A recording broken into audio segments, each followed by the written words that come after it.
ওয়ালাইকুম দর্শক, তো সরাসরি ঘুম থেকে উঠে চলে আসলাম আমার কোয়েল পাখির ফার্মে।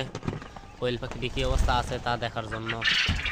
এখন আসে দেখলাম আমার কোয়েল পাখিগুলো পানি পুরোপুরি খেয়ে নিয়েছে, খাদ্য আলহামদুলিল্লাহ মোটামুটি খেয়েছে।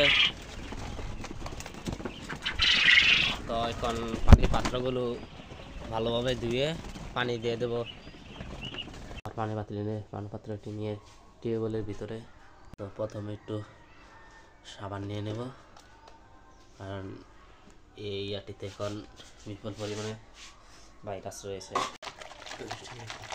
গুলে নেব, এটিকে একটু ভিজিয়ে নেব। এইভাবে করে আমি সবগুলো পাত্রকে ভিজিয়ে ভালোভাবে ধুয়ে নেব। এইভাবে করে সাবান দিয়ে মুড়িয়ে নিলাম, মুড়িয়ে ভালোভাবে ধুয়ে দিলাম। তো আমার পাখির যেহেতু ডিম পাড়া 2 দিনে চালু হয়ে যাবে, তো পানির সঙ্গে আমি একটা ওষুধ দেবো যেটার নাম জিংবিট। আপনারা আপনাদের পাখিদেরকেও এটা দিতে পারেন। এটা পাখির সেলাইন দিয়ে পাওয়ার বাড়াবে ও ক্যালসিয়াম বাড়াবে। তো আমি এটা সিরিজের সাহায্যে মেপে দেবো, প্রতি লিটারে 3 মিলি।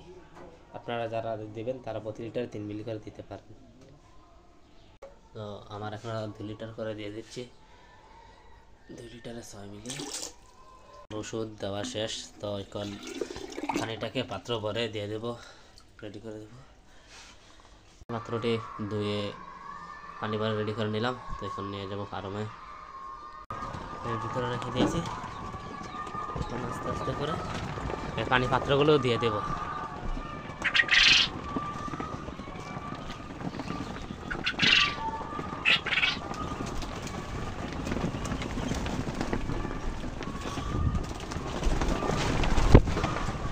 আসলে একটু তাড়াহুড়ো আছি, তো পরীক্ষা আছে, আমি একটু আরেকখানে যেতে হবে পড়তে আর কি।